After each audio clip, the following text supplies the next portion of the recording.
Here in East Texas, every story matters, and Wright Team Services is here to help you tell yours. From grant writing for local schools and nonprofits to social media, press releases, and website content for small businesses, we're proud to serve the people and communities right here at home. Clear, professional, effective. If you've got something to say, we'll help you say it right. Wright Team Services, serving East Texas one story at a time. At Stiles Electric, we believe in doing the job right every single time. Since 1999, we've built a reputation for being reliable, professional, and experienced across commercial projects throughout East Texas. And right now, we're growing. If you're an electrician or looking to start a career in the electrical trade, we want to hear from you. At Stiles Electric, you're not just another employee, you're part of a team that takes pride in its work and its people. Join a company where service speaks for itself. Apply today and power your future with Stiles Electric. Nestled on the shores of beautiful Caddo Lake, Karnack ISD is where education feels like family. Serving students from pre-K through 8th grade, Karnack offers a close-knit environment where every child is known, supported, and inspired to succeed. Here, it's more than just a classroom. It's a community that takes pride in giving each student the attention they deserve.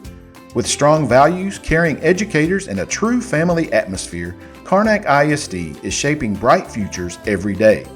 Learn more at www.karnackisd.org.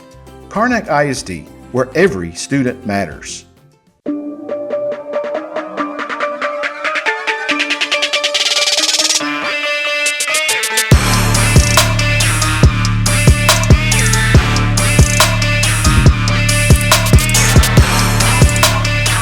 Well, welcome to Thursday from the Press Box here on the Wright Team Podcast. It's April the 2nd of 2026 of this Easter week here coming from the deep piney woods of East Texas. My name is David Weaver, host of the Wright Team Podcast. And as always, I'm rejoined today. It's been a while, Matt. My co-host, my good friend, the sports director of K-Mates T 103.9 FM in Marshall, and the pastor of Friendship Baptist Church in Marshall, Brother Matt Paul. Good to have you back with us. I think it's been since Monday that I've seen you. Yeah, it has been. It's good to be back. It's been kind of a weird week, of course, Easter week, and then for local sports, everything got condensed for the most part to Tuesday and Wednesday because of this weather that's coming in. So it's just been an odd week. Yeah, it's kind of gloomy out there today as I'm sitting here in my office looking out the window. Well, of course, as you can see behind me here, I'm actually not in my office, allegedly. I'm in the beautiful AT&T Stadium of Jerry World, which we'll get to that point here in just a second. But yeah, man, it's kind of a blah day outside. I was talking to somebody this morning. It kind of bums me out a little bit to go into Easter weekend with, the forecast of weather and an inch of rain on Saturday, perhaps. So of all weekends out of the year, man, the sun should be shining, right? Yeah. Maybe not on Friday, but for Sunday for sure. Oh yeah, Sunday's coming. Okay, let's start out here and get right into it. Of course, we've got a lot of stuff going on to catch up on here. Again, I want to thank Adam Ledyard for stepping in on Tuesday, and we just kind of did a de facto ETBU feature here on the podcast. It was great, but it's good to have my buddy back with me today so we can talk about some things we've missed. Not necessarily that we missed this, but actually we're catching it just in time as the Final Four, of course, weekend is coming up here. The ladies actually begin things on Friday night with their semifinal and their Final Four. And then, of course, the men come back on Saturday. It's a great weekend of all kinds of things, of course, on Easter. But man, when you throw the Final Four in there, what a weekend, right?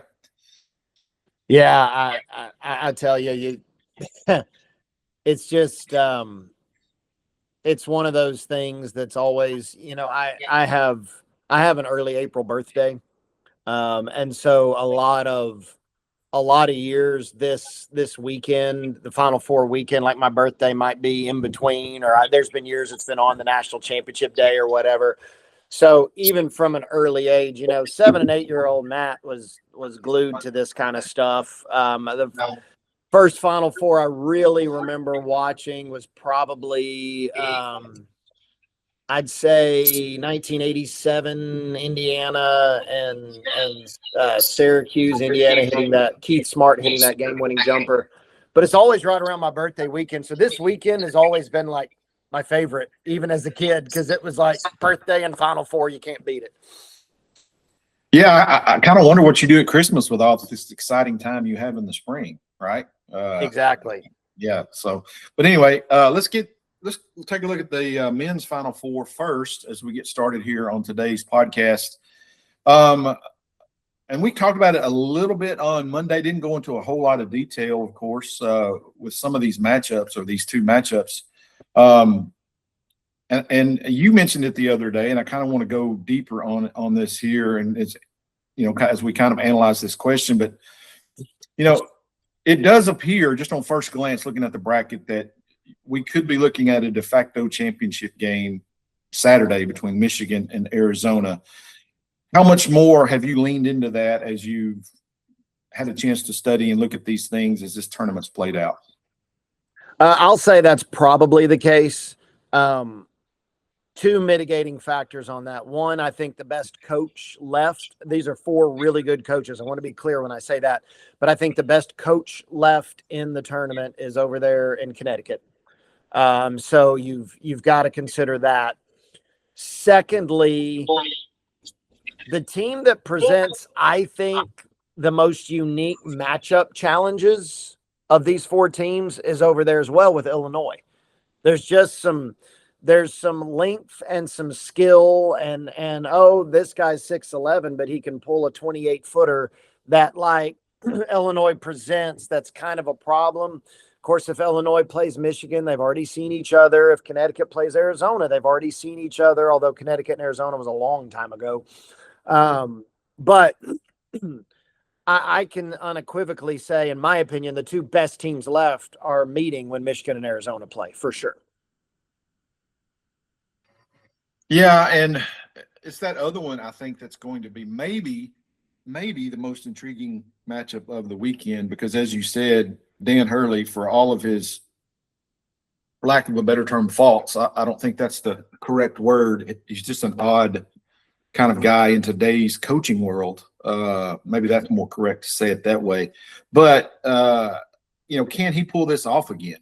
Can he pull off 3 titles in 4 years with a team that, let's be honest. They were a number 2 seed, but they've kind of seemed like they're kind of all season long, but kind of flying under the radar a little bit, and here they are once again, just 2 wins away from that 3rd title in 4 years. Yeah, it's and I want to be clear. I think this would be the most impressive of the 3 if they were to win it. He has an excellent team this year. I'm not saying that he doesn't, but you look at some of the guys he had on those first 2 titles. Right now, he didn't have a dude like what we saw on some of those teams, like a Stephon Castle or a Klingon or what have you. So I think that would be really impressive to if you go through Izzo, Duke, Illinois, and then either Michigan or Arizona. That run's going to have to be put up there with one of the best ones you've ever seen. It just is, and so I'm curious to see if we did talk about that. We talked about that when the bracket came out about the minefield of that, and just in terms of legendary coaches, and Hall of Fame coaches, and we were looking at it from Duke's perspective, but lo and behold, here comes Hurley out of that region, right? Which that obviously puts him one more rung up on the ladder. Yeah. Yeah. And kudos to Andrew. He pegged it. He had Connecticut coming out of this one. I don't know that he expected it taking the miracle of the 30-foot shot after the stupid Duke turnover, but still he pegged it. He sure did. And we have it on film and video. So we can't take that away from him. Let him know that for sure. I want to talk about Illinois for just a second here, because of course Brad Underwood is their head coach and has been there for now 7-8 years or so. But of course, anyone who knows Brad Underwood and is from around our area here knows that he pretty much got his start at Stephen F. Austin. Yep. And was pretty good there. I went back and looked at his bio here, and this is on the Illinois website. And of course, He did get his first Division I job as the head coach at Stephen F. Austin down in Nacogdoches, which is about an hour or so from where you and I are sitting recording the podcast. And so I actually went down there yesterday, to be honest. I was on SFA campus. He was 89-14 at SFA in 3 years, which is, if you know anything about the Southland Conference, it's pretty competitive year to year. To go 89-14 there is just outstanding. He was actually tied with Brad Stevens during that time for the most wins ever by a head coach in his first 3 seasons at an NCAA school. Pretty impressive. He was not going to be long for Nacogdoches, Texas. Let's just put it that way. Of course, led him to the round of 32 in 2016. Got a big upset win over West Virginia, which at the time was a 3 seed, and was defeated by number 6 Notre Dame that year in the defeated by Notre Dame in the round of 32 and just barely missed going to the Sweet 16 by 1 point, 76-75 in that game. So when that happens at those smaller schools, of course, he begins the run up the ladder, got the job at Oklahoma State, and then ended up where he is now at Illinois, again, back in the Final Four. So anyway, do have some local ties there with Coach Brad Underwood. Yeah, I think he has done a phenomenal job there. I'm not going to say surprising, because it shouldn't be with the level of success we've seen him have at other places, but just an elite job there at Illinois. And it felt like you didn't know if it was going to happen this year, but it felt like Final Four was coming. And lo and behold, here it is. Is this Tommy Lloyd's swan song at Arizona? The more I listen to him and read the tea leaves, he could be the guy going to North Carolina. He really could. I don't know for sure. To be honest, I haven't paid enough attention to make a bona fide prediction on that, because I've been paying so much attention to the actual games themselves. But I don't know. I don't know that it should be. I feel like Arizona's a fit for him. If I'm him, I don't know that I want to go there. I don't know that I want to be like, hey, I just finally got a monkey off my back, right? And finally broke through, and now I'm going to go to the place where the expectations are going to be through the roof. You know, if he loses to Michigan Saturday, no one is going to consider that anything other than an unequivocally successful season. That's it, period. But if you go to North Carolina, you're dealing with a whole nother ball of wax there. And so I just don't know. I don't know if it is his swan song. I don't think it should be. I don't think it's a good idea if it's me personally. You know, I thought of a couple of things. Number one, there's a story that came out yesterday that I read that there's some tension between him and his current AD, and he's having some issues there. But the other one was, and I thought this was kind of funny to even think about, it is North Carolina, and of course you do have Duke, and you have, a couple of other blue blood wannabe programs in the ACC. But I can make the case right now that he's in a much tougher basketball league. Oh, that it could be almost an easier job when it comes down to competing in the ACC than even it is in the Big 12. Yeah, I completely agree with that. I think it's a much tougher league. I think the problem is, like, take Duke this year. Won the ACC regular season, won the ACC tournament, maybe with the National Player of the Year, ran into some injuries, and fell in the Elite Eight. For that fan base, that's a failure. And North Carolina would be in the same boat. That's a failure. You didn't do what your job was. And, whereas if Arizona had lost to Purdue, yeah, I feel like there would have been some frustration that this seemed like our best team. Why didn't we break through? But I don't think it would have been nearly the angst that you have with a Duke or a North Carolina. And so it's one of these deals. Arizona's an elite basketball program. You're in an elite conference. You've just broken through. I don't know why you would do it. It'd be one thing if he was at say Illinois, who's a very good basketball program as well, but Illinois is not, you don't associate that with one of the top 7 or 8 programs. Arizona, you probably do.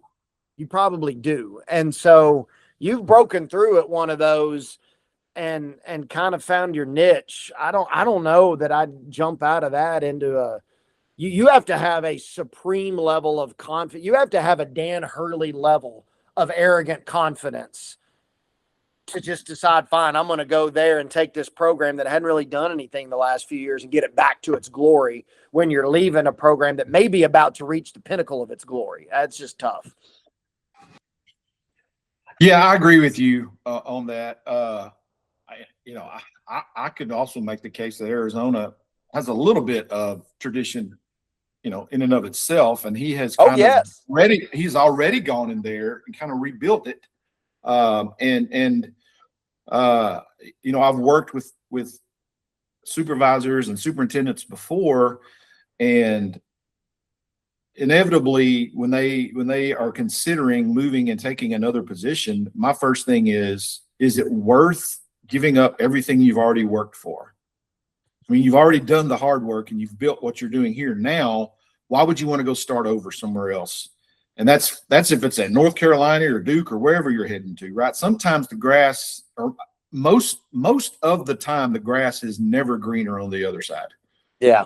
And so that would be my caution to him. I know it's tempting. I know it's out there. It's the carrot that everybody wants, but sometimes the carrot, can be bad. It can be rotten. And I don't know that right now I would want any part of North Carolina. As you said, for the most part, man, putting yourself under that pressure. But man, and this, coaches are a different breed. They don't look at things the way I'm talking about here. So are you comfortable where you are? Can you make it work? Or are you going to go chase that brass ring and go get that shiny toy?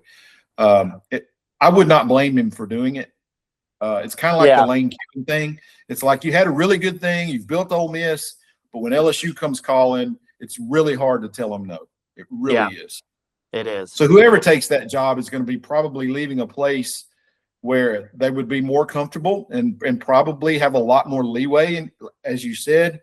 But man, when the Tar Heels come calling, and you put that phone down after saying no and knowing you probably will never get another shot at it, that's really tough for anyone to turn down for sure.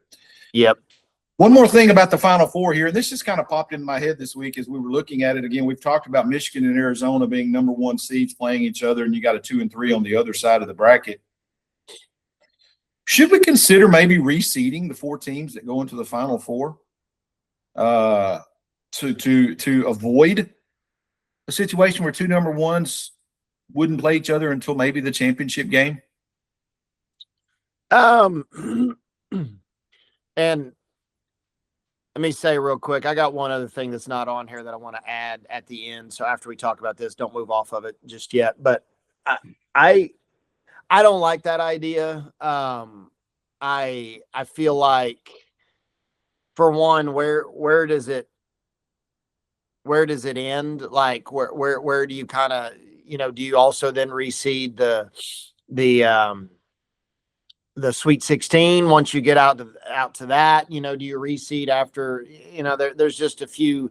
Well, one of the things that makes this tournament so fun is watching, a team like Iowa who pulls the upset over Florida and then goes to the Sweet 16. And if we say we're to reseed there, well, then they would have to play Houston and Illinois would play Nebraska. But instead, Iowa's playing a team that's a major rival that they've played twice that year. And it was probably the most winnable game of anybody they could have played. And it's just sort of how it fell. I could maybe see an argument if say you had Michigan and Arizona, and say on this other side you had, like, I don't know, Iowa and St. John's or something. I could maybe see that. But look, Illinois and Connecticut. Illinois was a 2 seed for a lot of this bracket projection. They slipped to a 3 late. UConn was a 1 seed until Florida went roaring hot and passed them. So the margin of difference between Michigan and Arizona and Illinois and Connecticut metrically is not very big. It's really not. So I think you can maybe make a case for it in a year where you get some of those weird Cinderellas getting it in, but in a year like this, no. And so because of that, I would just say in general, no. One of the best parts of this tournament is looking ahead to the bracket and who you might play and who you might match up with. The end of the day, we got a Michigan Arizona matchup, which right now is the matchup everybody wants to see. I know it's not for the national championship, but if we reseeded this thing, you gonna tell me you'd have been shocked if Connecticut beat Michigan? No. Or if Illinois beat Arizona? No. And so then we totally miss out on the Michigan Arizona matchup altogether. At least this way we get it at some point. And I think that's the matchup everybody wants to see. So I'm good with keeping it as it is. Yeah, I don't think it'll ever happen. I just thought it was an interesting idea. I would not be in favor of reseeding anything but the Final Four simply because you're already out of the region as it was set up. And you basically have 4 teams now that I think you could even take into account their performance in the tournament as to what seed they would have. For instance, Duke was the number 1 seed coming in. If Duke were to somehow have made this Final Four, I would not consider them right now to be the number 1 seed out of the 4, right? Just because of the struggle that they've had. I agree. I don't think it'll ever happen, but it would be an interesting thing to see how they would do that. And let's be honest, the only way that they will ever consider doing this if they think they can make more money off of it. There's no reason to do it otherwise. Right. But okay, well that's the men's Final Four that we've talked about, and you did say you had one other thing to add. Yeah, and this is just from the bracket side of things, the bracket prediction. I was talking about this with Andrew. I think we're entering a time, if you want to make your predictions based on coaches, I think that's usually a safe thing. The good coaches do really, really well. But I think, and I'm curious to see how this plays out next year because it played out really well this year. If you're going to pick on the best coach and you got 2 good coaches going against each other, go with the younger one. Go with the younger one. I look at, Izzo and Hurley, 2 really good coaches that met in the Sweet 16. Hurley's the younger one. He won. Shire and Pitino, 2 really good coaches. Shire's the younger one. He won. You go to Michigan and Rick Barnes, Rick Barnes has really reinvented himself at Tennessee. Dusty May's so much younger than Rick Barnes. Now, did he have the better team? Of course he did. But you look at some of these, Brad Underwood's about 10 years younger than Kelvin Sampson, and Illinois dominated that game. I just feel like I look at last year where it was Todd Golden exploding onto the scene. You've got your good coaches older and your good coaches younger. But right now, I mean, Tommy Lloyd is a younger, really good coach. We're finding that these 70-year-old guys are still good, but they're not making it into the higher levels right now. They're just not. And so you look at Dusty May, you look at Tommy Lloyd, you look at Dan Hurley, the Shire at Duke. There's a few others that I'm noticing. This McCollum at Iowa, Hoiberg at Nebraska. There's kind of a younger crop that's really sort of establishing themselves, and right now they seem to have an edge over. Not that the older ones aren't doing good. I mean, Calipari and Pitino and Sampson and Izzo, they were all in the Sweet 16. They didn't advance past it. Now, they didn't have as good a teams, but you want to say, well, why don't they have as good a teams? So I don't know. I think picking a bracket based on coaches is still a good thing. We just need to reevaluate that. Just because this coach won a bunch of titles, did he win them all 20 years ago or more? Because there's a new crop of coaches that seem to be establishing themselves right now.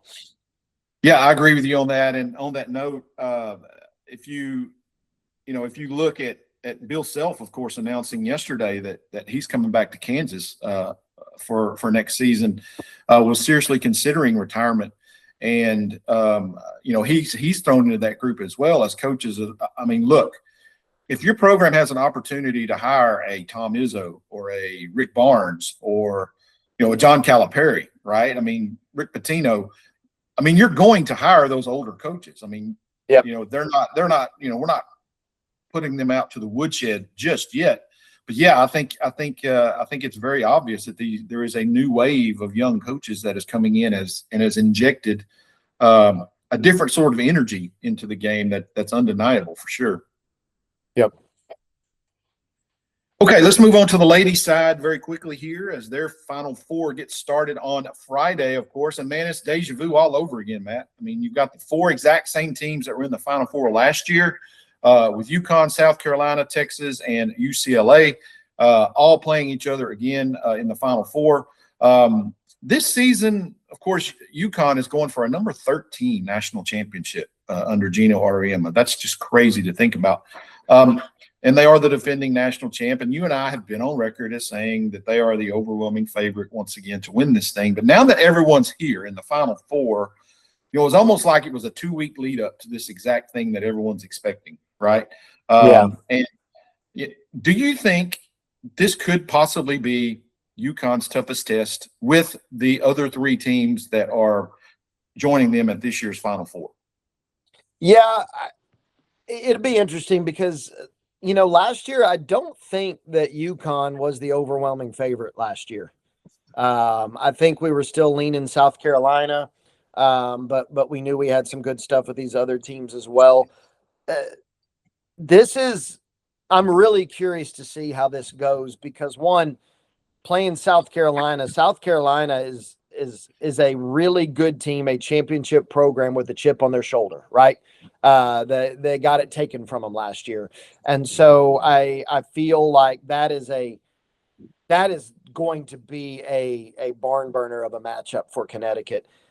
Maybe the team playing the best right now is your Longhorns.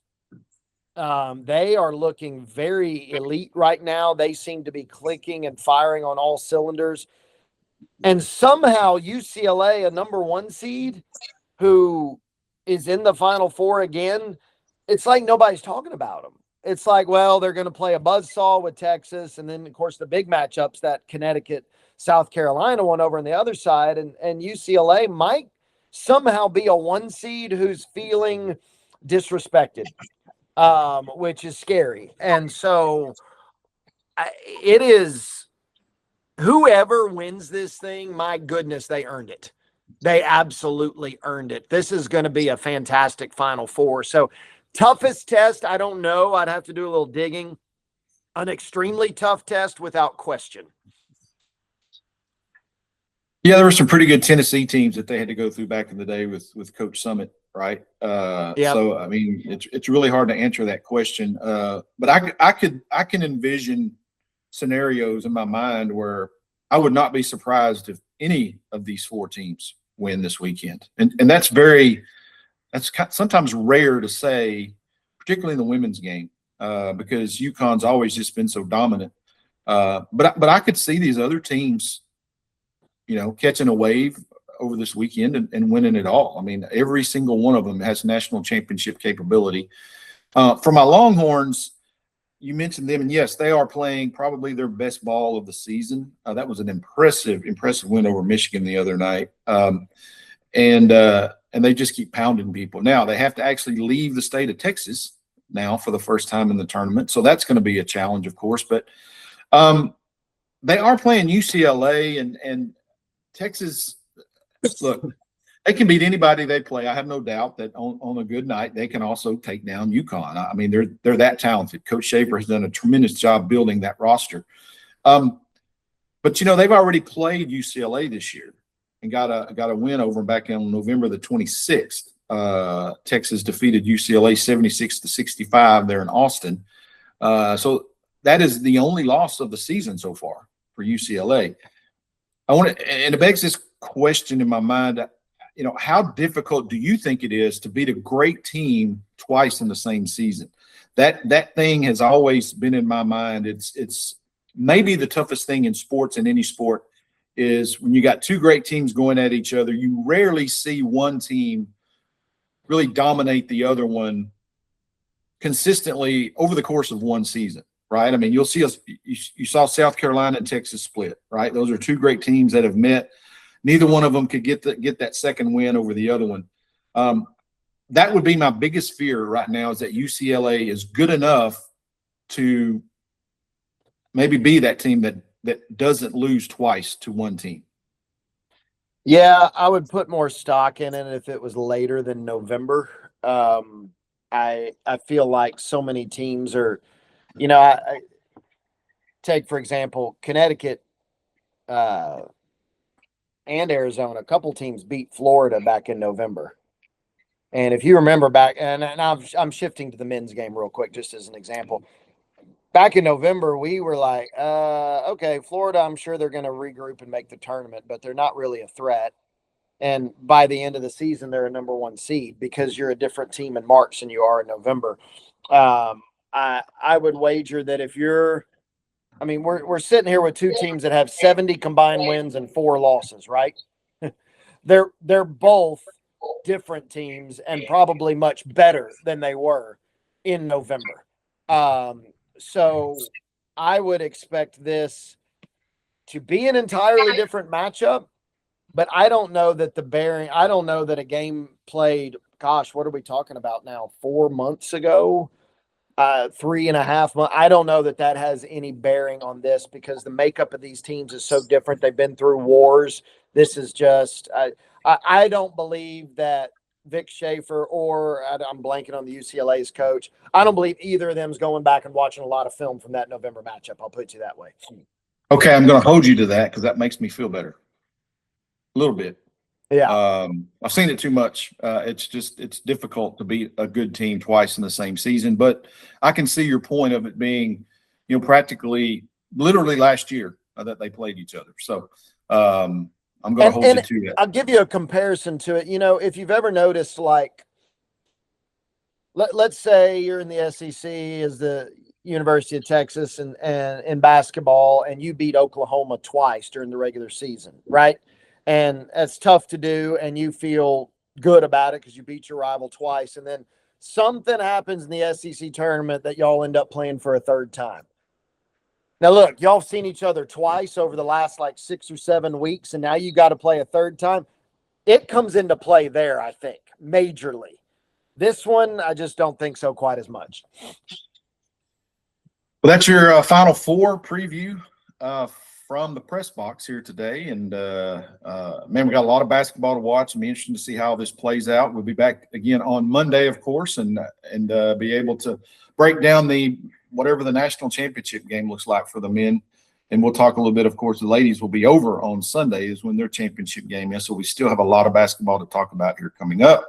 Thank you for following us along with that really through this tournament season, which has been one of the more exciting, at least for me in most recent memory, just because I've probably watched a lot more than I have recently. And it's always exciting to do that when you dive in full bore. So enjoyed it a lot. Thanks a lot again, Matt, for your expert takes on all of that stuff. You're never wrong. Nah, disagree at all. Okay, let's shift gears. I've been promising for a couple of weeks now to reveal a much anticipated mock draft. I'm calling this just very simply, originally, Mock Draft 1.0 from the Press Box on the Right Team podcast. And I want to preface this by saying, Matt, I am not a draft expert. Shocker. Very few out there are, because none of us know what the future looks like when someone's on the clock for the most part. So the fun part about this is I think it's very similar to your bracketology, but although you go into a lot more detail and probably probably more right about this, but it's fun to kind of look ahead and see. So I have put together my first mock draft, and I will probably update this here leading up to the draft, which is the final weekend of April. So we are less than a month away, actually, from this thing actually taking place.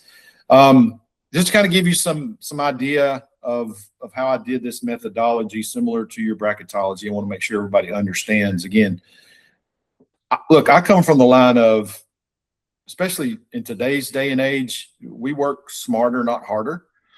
So this is actually a mock draft of the mock drafts. Okay. Gotcha. Meaning I don't watch film. I don't watch these players. I go by what other people have watched and how they have ranked these people. So before we get into it, my methodology is this. So there's a site out there called profootballnetwork.com. It's a free site where you can do an NFL mock draft simulator. And I use that because it's free and I'm not paying any more streaming fees or anything similar to streaming fees to a PFF, right? To just do a mock draft. So put that out there. That's where I've done this. So when you go to profootballnetwork.com and you go to their mock draft simulator, you can do a mock draft, and they use the player rankings and from different lists, okay, that are already out there. The PFSN list, which I think is probably Pro Football Network's own list. And then they use ESPN's rankings, PFS rankings, and then the rankings from The Athletic. So those are some pretty good sources when it comes to following this type of stuff. So you can set up your draft as you're doing it based on those rankings, okay? Now, 9 times out of 10, I go in there and I try to draft for the Cowboys just to kind of see where, what might be available in various scenarios. But to understand what I'm doing with this particular mock draft, so each team has team needs that they list with them when you it's your time on the clock. And for instance, the Raiders' number one need, they say, is a quarterback. And then it may be an edge rusher, and then it may be a running back or whatever. So the way I do this is with each of these drafts under each of these rankings, so there's 4 different ones that I've done. I go in there based on what's left that I can see on my phone screen, which is about 7 players, okay? So if I'm on the clock with the Raiders, the number 1 pick, and it says they need a quarterback, well, I go in that 7 players and say, okay, is there a top quarterback here that they can take? And then I put him for that draft. If he's not there, I go to the next need. So basically I'm drafting for need, which teams rarely do, but it's fun for this exercise. Yeah. So if none of the needs are there in those 7, we go best player available. Okay. Gotcha. And so that's kind of how I do this. And then after I did all 4 of those drafts, I went back and got a consensus of what was there based on the needs. So the best player that was left in any of those 4 needs is who they draft in my draft. Don't take into account any trades. Of course, trades happen. Right. But they're impossible to predict, especially a month out. So just so everyone knows, this is a fun exercise to do this time of year, and this is how I've done it. Okay. And I'm going to put this mock draft up on our Facebook page, so you can follow along on Facebook, or go see if you can't follow along here as I'm reading it on the podcast. But of course, I've kind of set the stage for that. The number 1 pick is going to be Fernando Mendoza with the Raiders, right? Quarterback of Indiana, the Heisman Trophy winner. In all 4 of the rankings, based on my methodology, Fernando Mendoza is the pick for the Raiders. He's the only quarterback that appears really with a first-round grade that I could find. And he's certainly the only quarterback that you see when the Raiders are on the clock in the top 7 players that are available, okay? The next pick is with the New York Jets, and I have them taking edge David Bailey out of Texas Tech. Kind of an interesting thing here. In their 4 drafts, one of them came up on Carnell Tate, the wide receiver from Ohio State, based on their need, which, according to Pro Football Network, is their biggest need. However, the other 3 sites they go edge. It works down to edge for them. And then David Bailey was actually picked twice in 2 of those. And so he gets the edge there, and it's my pick for them at the number 2 spot. You may know more about David Bailey out at Texas Tech than I do. We do like him. He's really shot up draft boards. I think at the very beginning of this thing, if you looked at him before football season started back last fall, he was probably a 2nd, 3rd round pick.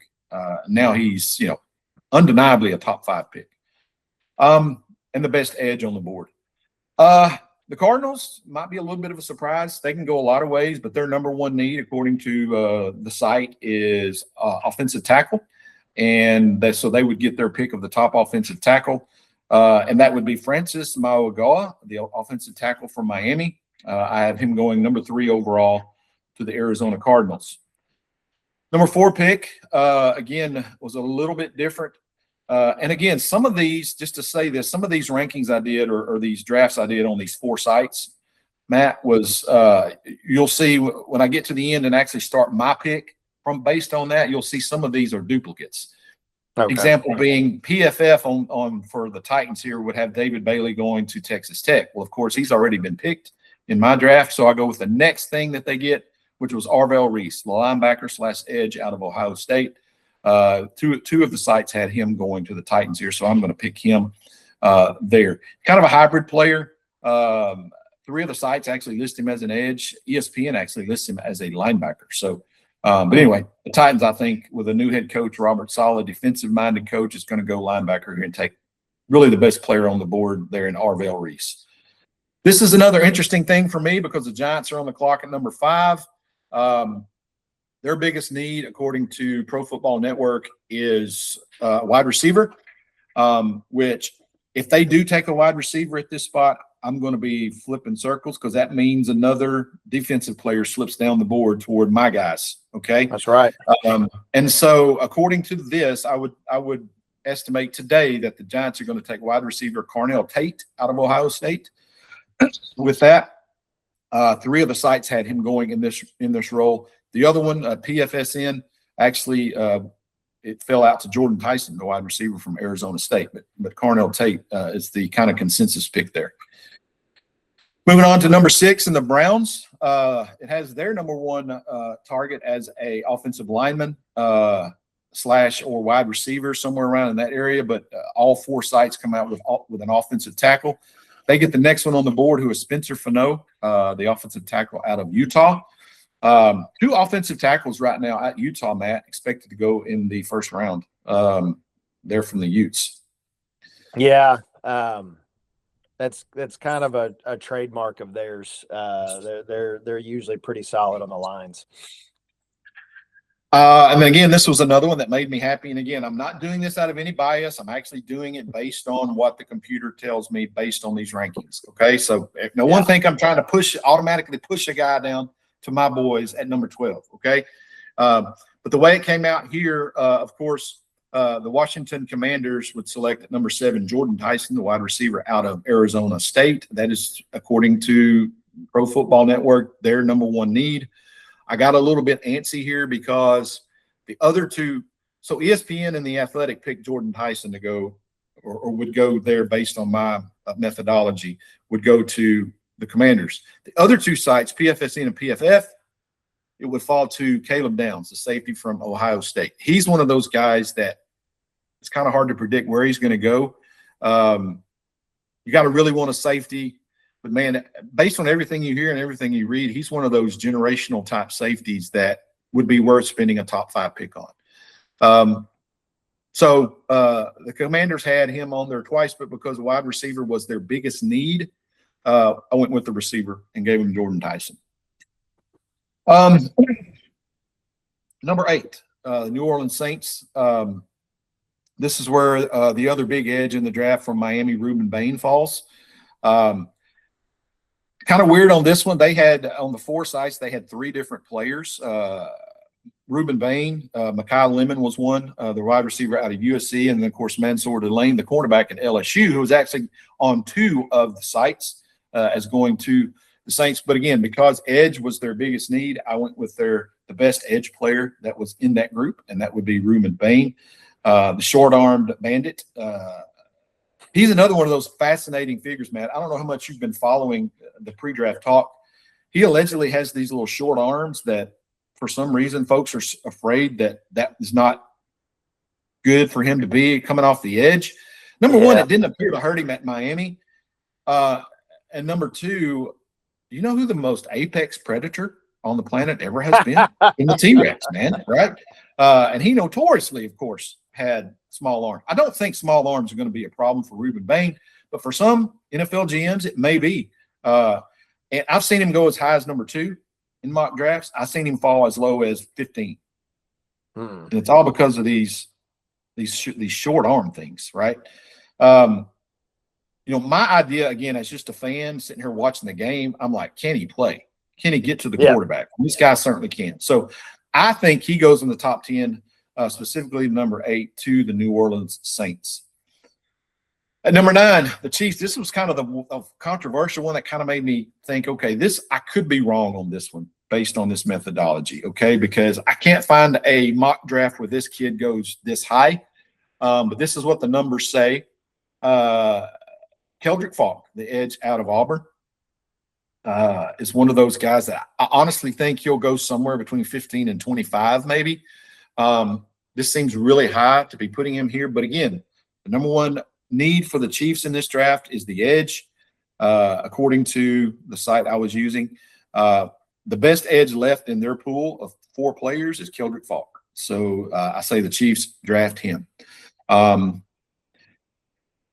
Number 10, we are at – this is where Caleb Downs falls to the Cincinnati Bengals, which I could see that happening. He's an Ohio State guy, of course, Cincinnati, Ohio.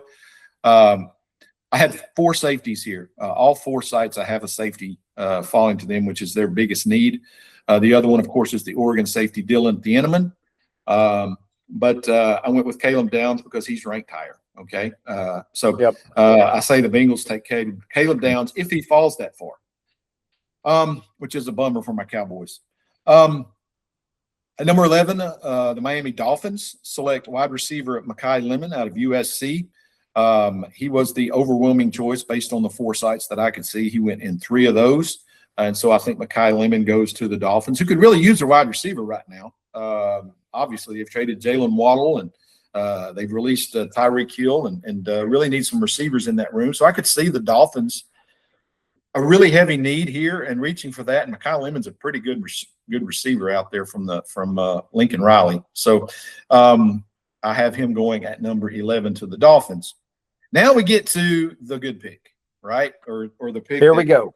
You pull my hair out every April. So Cowboys, of course, have 2 number 1 picks and have a lot of needs across the board. According to ProFootballNetwork.com, the biggest need that they have is a cornerback. Okay. And so, matter of fact, every site agrees with them. According to this, the number 1 quarterback on the board at this point in time, actually in 2 of the 4, is cornerback Jamad McCoy out of Tennessee, which if that happens, I think I would probably not be okay with that, to be honest. Because the Cowboys have said that we're not giving redshirt years anymore. And it's pretty well known. This kid's coming off of major ACL surgery. The thing that throws kind of a kink into that thought, however, is that did you see his pro day the other day? I read about it. I did not see it. Ran a 4.3. Yeah. So that seems to indicate that the knee's doing just fine. But when we get to this point in the draft on my methodology, the best player still on the board is cornerback out of LSU, Mansour Delane, who is, by and large, I believe, the best cornerback in the draft. Kind of a lockdown guy. I don't know, Matt. He did not have a whole lot of interceptions. I think he only had 2 interceptions at LSU last year, but he led the nation in pass breakups. When you throw it in his area, the receiver most likely is not catching it. Yeah. And so I have Mansour Delane, the cornerback from LSU, going to the Cowboys at 12. So we take care of our number 1 need there at 12. I would be okay with that pick. We move on to the number 13, the Rams. Their number 1 need is an offensive tackle. The best player on the board still at offensive tackle is Georgia tackle Monroe Freeling. And so I have him going to the Rams at 13. Moving on down to 14 very quickly here. This is pretty high to take this guy as a guard, but that's listed as their number 1 need. And so this first guard in the draft comes off the board, Penn State's Alova Vega Ione. That's the best way I can pronounce that. It's better to just look at it and read it. Ione, the guard out of Penn State, goes to the Ravens at number 14. Buccaneers are on the clock at number 15. Overwhelmingly, their biggest need is edge. According to the site, all four have an edge dropping to him. This guy was the one, A, who's still left on the board, and B, he had two of the four, and that's Akeem Mesidor, edge out of Miami. Going to the Buccaneers at 15. At number 16, this is another painful one for me. So I don't know if I mentioned this, but if you have two picks in the first round, if you've already taken care of the biggest need on your team, I just go to the next need, right? So you're not taking, let's see if you need a wide receiver, which the Jets took Carnell Tate at number 2. They don't need a wide receiver anymore. So I'm going to their next one, which is linebacker. Best linebacker on the board, according to the rankings, is Sonny Stiles out of Ohio State. I would not be surprised if he's still on the board, that he's the pick at 12 for Dallas. In my opinion, their biggest need right now is a linebacker, a green dot player. And so I would, I could see Sonny Stiles. I would expect Sonny Stiles actually to be drafted before this, but according to my rankings, he goes to the Jets at 16, which is an outstanding first-round draft for the Jets. You get the best wide receiver on the board and probably the best linebacker, both out of Ohio State. Yep. At number 17, the Lions need an edge player. And I have them taking the best edge left on the board, according to the rankings, and that's TJ Parker, the edge out of Clemson. Interesting here about Clemson in the first round, which we'll get to at the end of the draft here. It's not a good look for Dabo Swinney. At number 18, the Vikings overwhelmingly need a safety. They get the next best safety on the board, which since Caleb Downs is off, that goes to the Oregon kid, Dylan Thieneman. I have him going in multiple drafts to the Vikings. Feel pretty confident about that pick. If the Cowboys need a safety at 20, I don't think Thieneman's going to be there, to be honest. At number 19, the Carolina Panthers overwhelmingly need at offensive tackle. I have them taking Caden Proctor, the offensive tackle out of Alabama. He's the next best one on my board. At number 20, we're back to the Cowboys. And again, they've taken their top need at cornerback with Delane at number 12. Their next need, according to the rankings, is safety. I was kind of torn on this one, but I didn't have much choice. All the other 3 out of the 4 players left on the board were already taken. And so I'm going to have to take this again. Again, I stayed within my methodology, although I don't think this is going to happen. But Emmanuel McNeil-Warren, who's a 6'3", about 200-pound safety out of Toledo, one of those hybrid kind of guys, shooting up draft boards everywhere. I just don't see the Cowboys taking, and with these 2 picks, cornerback and safety. I just don't think they're going to focus just on their secondary. I could be wrong, but this is where it falls for them. So Emmanuel McNeil-Warren, who's a good player, he's a good player. If the Cowboys are interested in him, he's one of those kids that you trade back to get. This is too high for him. I'm with you. I want to see a linebacker. I'm kind of with you on that one. They have to take a linebacker in the first round with one of these 2 picks. They have to come away with one of the best linebackers. Interestingly enough, and I'll just say it, he doesn't appear in the first round here, which I think is probably one of the problems with this methodology, is the kid out of Texas Tech, Jacob Rodriguez. I think he could be, in this situation, would be a more likely pick for the Cowboys at 20, if it were to fall that way, than the one I have him. Number 21, again, this is one of those that I highly doubt will happen, because the Steelers, of course, badly need a quarterback, Matt. They badly need a quarterback. They're begging 41-year-old Aaron Rodgers to come back and save them. They have to have a quarterback in this draft, someone that can step in and play for them, which cries out the next best quarterback on the board would be Simpson out of Alabama, Ty Simpson. But he's not listed on any of these. He's not a first-round quarterback. But that's one position, of course, where teams will reach. So if I'm sitting here and this is the way this draft goes on draft night, I'm probably thinking the Steelers are going to be the one that takes Ty Simpson at 21. But the way I've done this draft, their next biggest need is wide receiver. And the one that I have them based off of how I've done this is Omar Cooper, the wide receiver out of Ohio State. He's the next best one on the board. But I highly doubt. Ohio State or Indiana? He's Indiana. I'm sorry, Indiana. yeah, I did that wrong. But yeah, Omar Cooper out of Indiana for sure. He's going there. Okay, so number 22, we have Chargers. The Chargers on the clock. Their number one need is a defensive tackle. The best one left on the board is Caden McDonald out of Ohio State. He is from Ohio State. All four of the rankings have them going defensive line, so I feel pretty confident about that would be their pick again if they draft based on need. There are some big names still hanging out there. I don't know if you follow along, but there's really one big one hanging out there that's going to be fascinating to watch where he falls. Think about that one. Okay. As we go along through here. Number 23, the Eagles.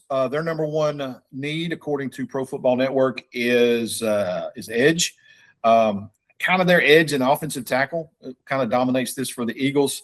But according to their number one need, the best one left on the board with my rankings is Cassius Howe, the edge out of Texas A&M.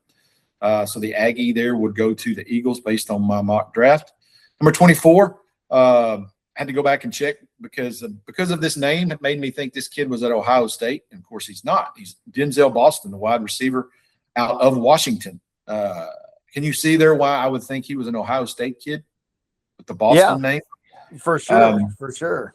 So, but, yeah, Denzel Boston out of Washington goes to the Browns at 24. Biggest need for the Bears at 25 is a defensive tackle. The best one left on the board is Kristen Miller, the defensive tackle out of Georgia. I have him going to the Bears at 25. At 26, this was kind of a surprise to me the way it fell. But their biggest need is a defensive end, an edge player. I would have thought it's a wide receiver. Would not be surprised to see the Bills go wide receiver here. There's a couple of really good ones left on the board. But according to what I have here, based on their need, I have Zion Young, defensive end out of Missouri, who is kind of rated as – this is kind of high for him. If he jumps up into the first round, it is definitely a reach. But I have him going to the Bills at number 26. 49ers need an offensive tackle. I have Arizona State's Max Ahea, how you pronounce that? Kocher?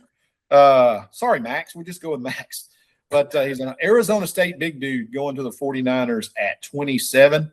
I was a little scared here because in one of these drafts, this player that I've talked about that's falling on the draft was mocked to the 49ers based on my methodology. So I'll go back to that here in just a second. Letting the suspense build, Matt. On number 28, this is the Texans. This is actually a pretty good pick for them if this kid falls to them. That's defensive tackle Peter Woods out of Clemson. I think that would be a steal at 28, to be honest. Next up for the Chiefs, this again their second first-round pick. Again, they took Keldrick Falk on this mock draft at number 9. At 29, their next biggest need is a cornerback. Next best one on the board here based on the rankings is Avion Terrell, the cornerback out of Clemson. He's more of a slot corner, but he would fit nicely there on that Chiefs defense. Little weird about this mock draft with the Chiefs, the way it fell. I would think right now their number one thing that they need is offense around Patrick Mahomes. But none of it fell that way here based on the needs that I saw. So it's overwhelmingly defense for both of their picks. Well, and how much of this year are they going to have Mahomes? You know, that's another question. That's true. He's got that knee injury. And they did trade away their best cornerback, right? McDuffie right here a month or so ago. So, I mean, they do have a hole there to fill. I'm not really surprised that they need defense. Again, they have 2 first-round picks. I'm a little surprised. I will be surprised if they go, straight defense with the 2 picks. I would think they would need to throw in a wide receiver there. Maybe the best tight end on the board who has not gone off yet. That's Sadiq, the kid out of Oregon. At some point, Travis Kelce's going to marry Taylor Swift, and they're going to ride off into the sunset together. He's not going to play football the rest of his life. But I could see maybe Sadiq going here at 29 if the Chiefs feel led to do that. But again, according to my mock, they take this Terrell kid, who's a really good cornerback, a first-round talent. Okay, we're getting to the final 3 picks here. The Dolphins are back on the board. They took care of their wide receiver need with Lemon in at the number 11 spot. I have them going defense here, taking a cornerback. The other kid from Tennessee, Colton Hood, would be their next one on the board, and he would come off the board here to the Miami Dolphins.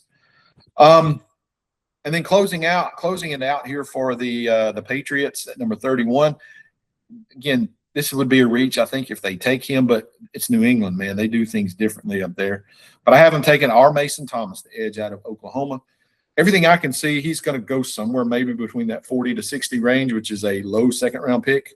But for some reason, the way my board falls, and again, this is all based on needs, the Patriots take him here at number 31, which is basically a second-round pick, right?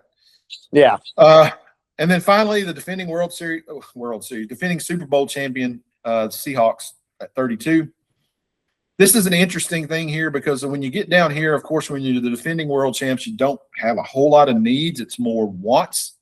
They have had some losses here in the offseason. Their number one need was an offensive lineman.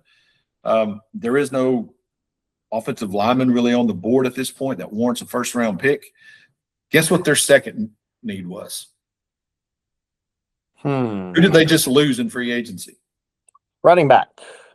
Super Bowl MVP, Kenneth Walker, goes to the Chiefs, right?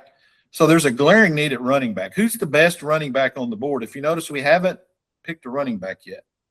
Which is not rare, I mean, anymore. It's not nowadays. rare, and that's the reason why. Yeah. You don't see a whole lot of, quote, needs of these teams. But the best player left on the board, Matt, at running back is Jeremiah Love, running back out of Notre Dame. I would be surprised because of his talent if he falls this far, but can you imagine being the Seahawks coming off of a Super Bowl? And look, he's a consensus top 5 pick. In this draft, he is a top 5 player, but he is a running back. Nowadays, folks don't draft first-round running backs. It's very rare to do so based on need, which leads me to believe somebody's going to take a shot at him just because of his overall talent, right? Yeah.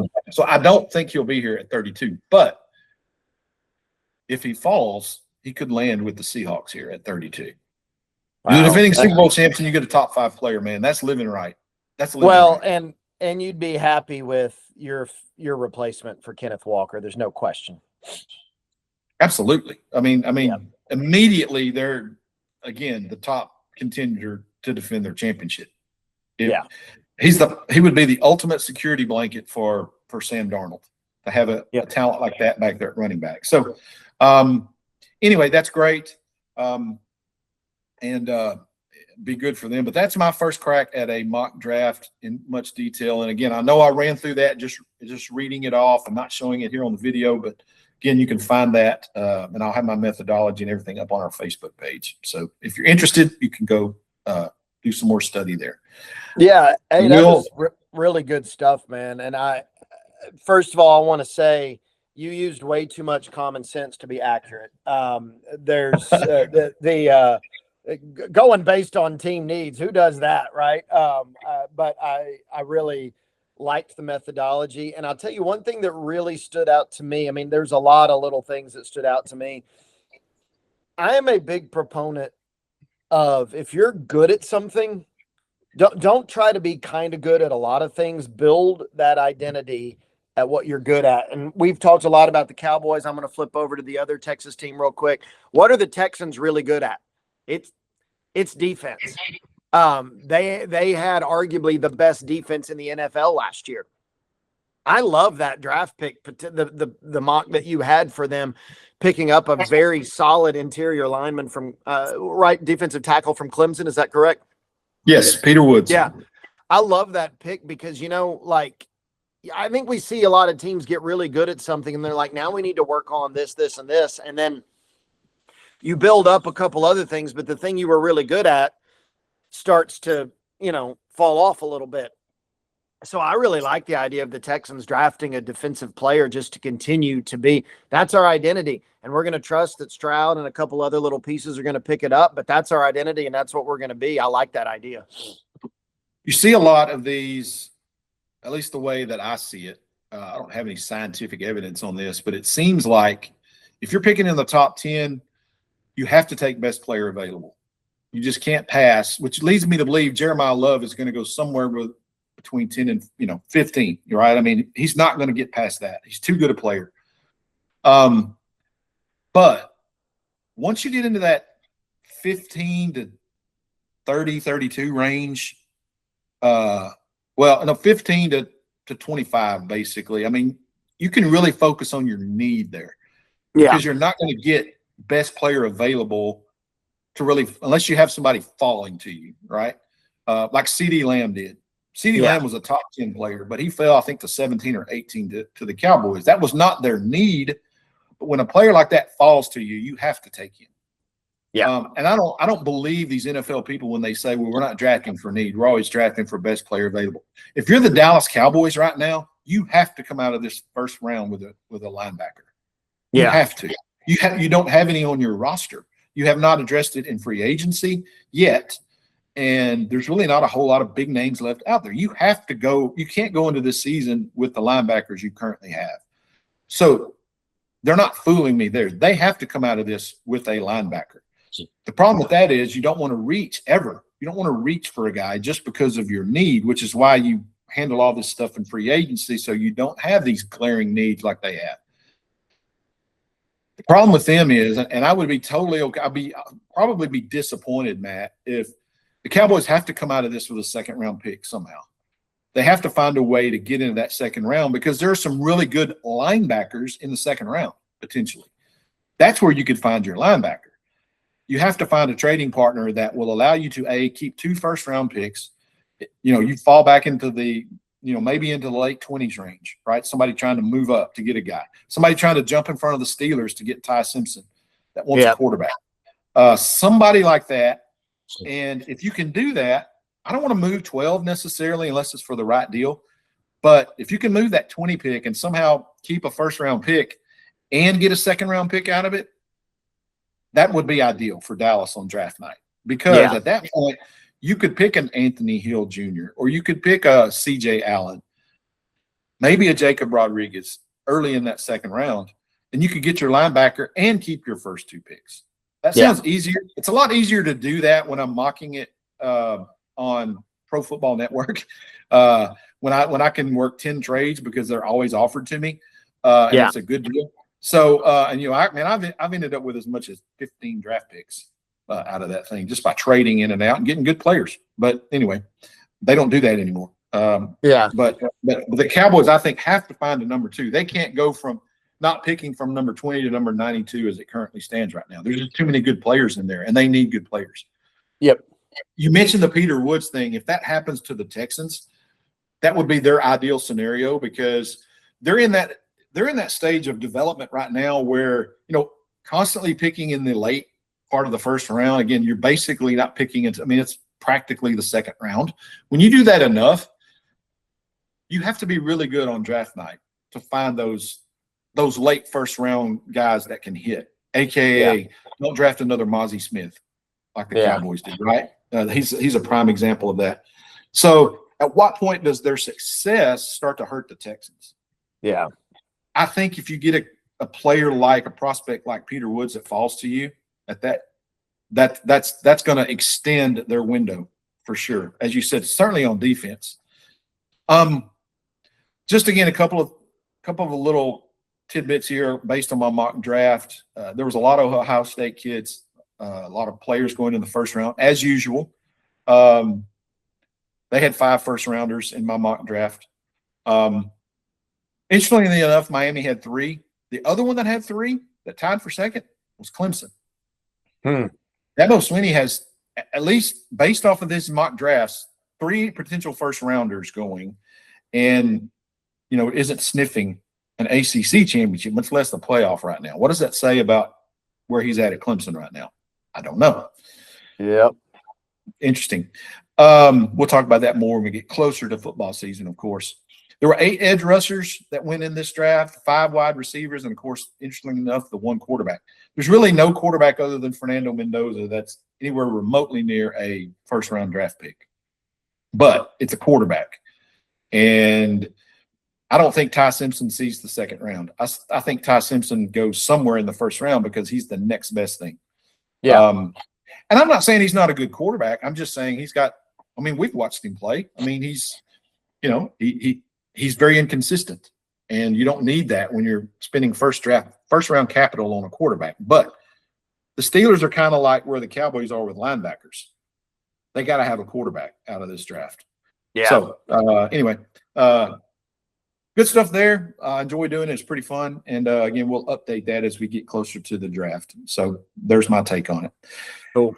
Let's get to our back page section of the podcast today. Matt, I know you've got some good stuff for us.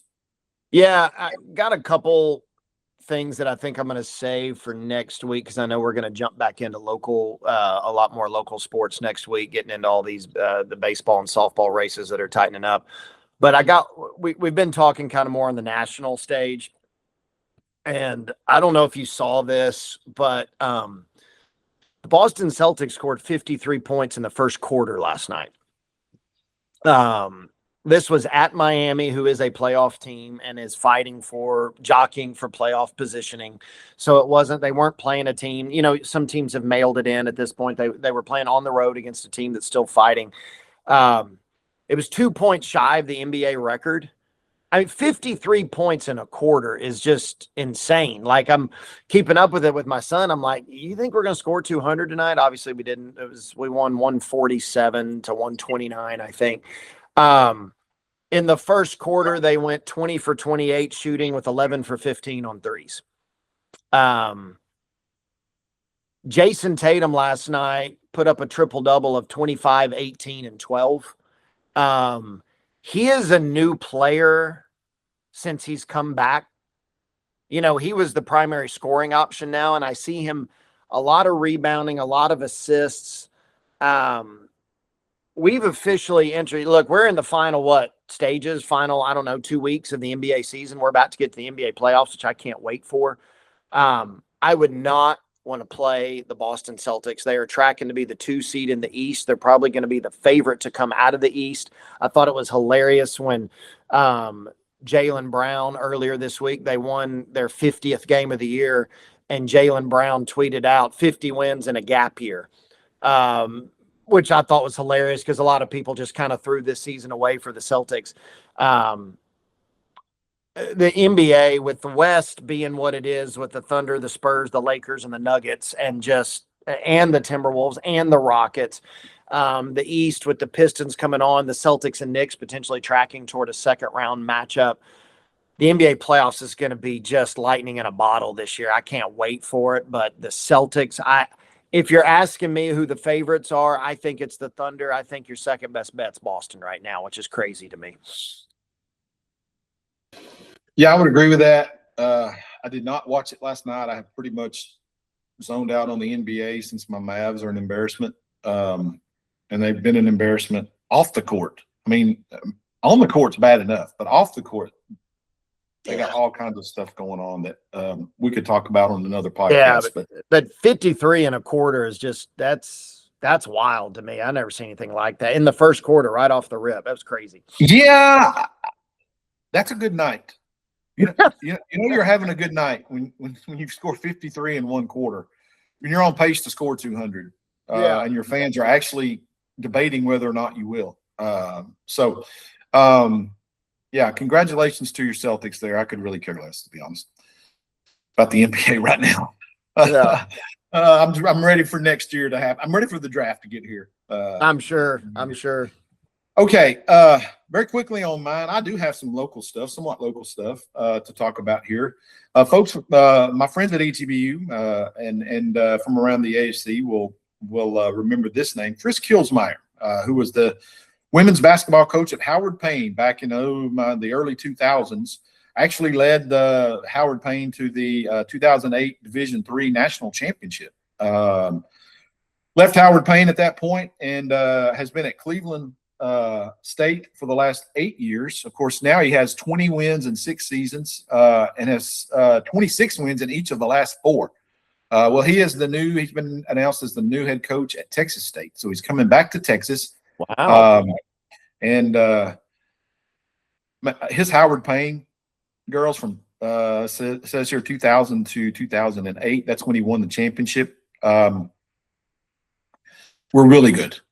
I mean, they were the class of the ASC at that time, and for sure. And I believe they were the first ASC program maybe to win a national championship, certainly in women's basketball. But I believe they may have been the first one overall to do that. But anyway, he left and went to Wayne State right after that. And then that was a D2 school. And then, of course, ended up at Cleveland State, where he's been the last few years. But moving up that ladder, man, he's coming back to Texas State, who went 11-19 last season. So a little bit of a rebuilding job to do there. But Chris Kilsmeyer is back in the D1 ranks here in Texas. Cool. A couple of Hallsville notes here from some Hallsville alumni. Former Hallsville Bobcat catcher Matt Houston. I don't know if you remember Matt Houston. He was there probably 3 or 4 years. He's at Louisiana Tech now. Well, he hit his 5th home run of the season for Louisiana Tech the other day. Traveled 424 feet, hit into an apartment complex beyond the fence. So you're sitting there maybe watching the game on an apartment in your apartment, thinking you've got a really good seat, and here comes the ball literally flying through your window. Have you ever been out to that field at Louisiana Tech? I have driven by it. I have not actually been I haven't been in the stadium. Really cool setup. Arkansas went there one time, I don't know, 10 years ago or something like that. And me and the boys went on a Tuesday night to watch it. And they do. You can sit on the back balcony of your apartment and watch the game. It's a really cool setup. Well, somebody caught a home run ball, 424 feet. That's really good. That's a shot. That's a bomb. That's a bomb.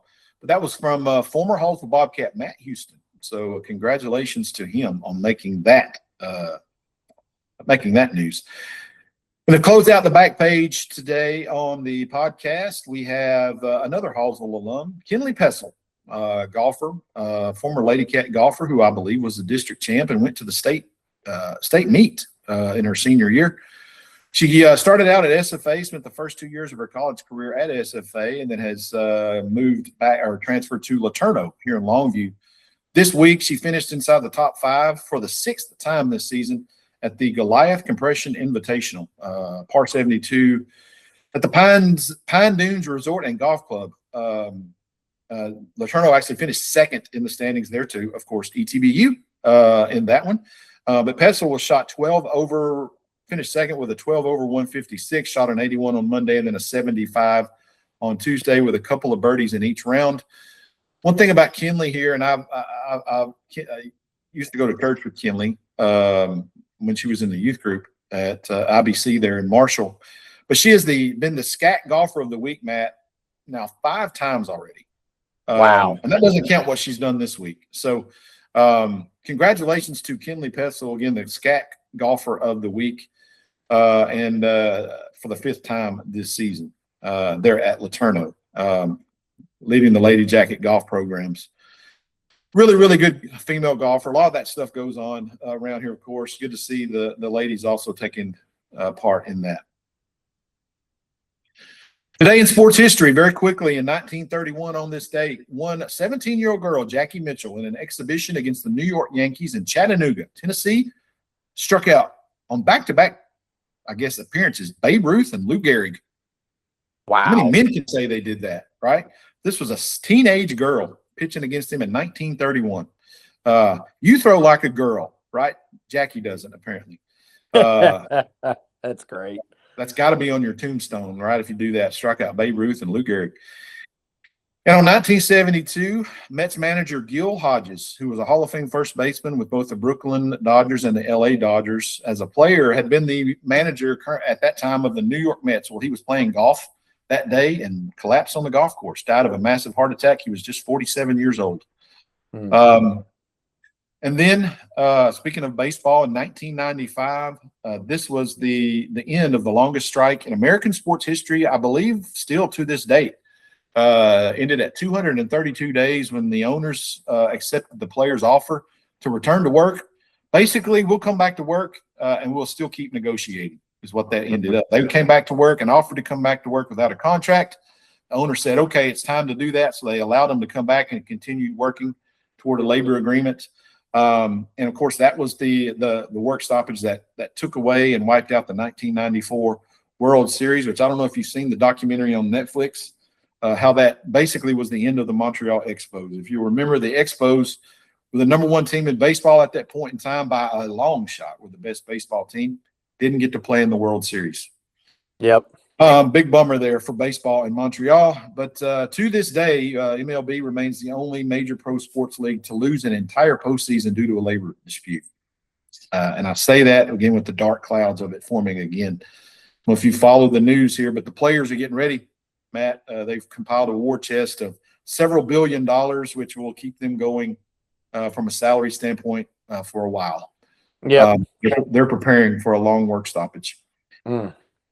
Our final word today, again, I've kind of come across these little audio clips that I've kind of inserted into our final word portion of the podcast that I want to use today. And again, I'm putting aside my biases here. I'm taking the OU basketball coach, Matt Porter Moser. I don't know if you heard this. I did share it with you, but Yeah.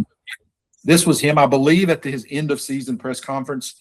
Of course, he was one of those coaches that was on the hot seat. And it was a little bit of a surprise, I think, to OU fans that he was given another year and some promises with some more NIL money and things like that.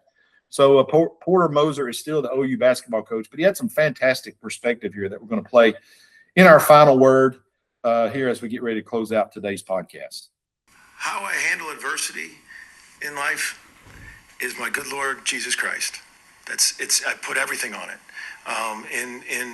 In times of trouble, everything in the Bible, everything in my faith growing up is about trust, knowing that there's a plan, and then combine that with family and friends. So I was just consumed with our guys, our family, my faith, and that's how I handle adversity in life. And it's the best way. It's the best way. And because every day I kept believing, and I didn't let it overwhelm me. Is that hard? Yeah, it's hard. Nobody loves having people say certain things about you, all right? But there's also there's a handful of things, but that's my number one way that gets me through adversity is my faith in the Lord, that knowing that, man, there's nothing he's going to give me I can't handle. That's a good word from Oklahoma basketball coach Porter Moser, and it's not often that you hear me say anything good's coming out of Oklahoma, Matt. Yeah, and did you know they're still playing? They are? There's a tournament called The Crown that actually started Wednesday night, and it's totally linked to NIL, like the winner gets money. And so Wednesday night, they beat Colorado in overtime.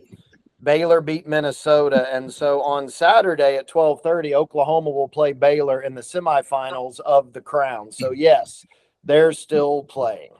So Oklahoma basketball has fallen to the level of Dixie League. Sure, why not? Participation trophy, right? Sure, why not? Yeah, that's funny. No, I did not know that they were still playing basketball. But again, in all seriousness, Coach Moser puts everything in fantastic perspective there for someone who was facing a lot of adversity this year. Yep. From a coaching standpoint, and you know how that goes at that level, man. I mean, everybody's crying for your job and all the uncertainty that puts your family through and everything. And I mean, man, he nailed it right on the head there with that perspective. So I do appreciate that coming from him. But that's the last good thing you'll hear me say about Oklahoma today. Well, he's Matt and I'm David, and this is From the Press Box on the Right Team podcast. Thank you again for listening and supporting us right here from the heart of the East Texas Piney Woods. If you enjoy our show, be sure to like and subscribe wherever you get your podcasts. Don't forget to check us out on YouTube at the Right Team Podcast. You can also follow us on Facebook for additional content and updates that you will not want to miss. We're just getting started. Got plenty more ahead with something for everyone, so stay tuned and don't miss an episode. A big thank you, as always, to our sponsors, Stiles Electric, East Texas Baptist University, and Right Team Services. We truly appreciate your support. Matt, tomorrow's Good Friday. Happy Good Friday. Same to you, sir. Same Happy to Good Friday you. Eve. Matt and I will have a special Good Friday episode tomorrow that you do not want to miss in light of Easter weekend as we get ready to worship our risen Savior, the Lord Jesus Christ. From the press box, until next time, as always, keep writing your story.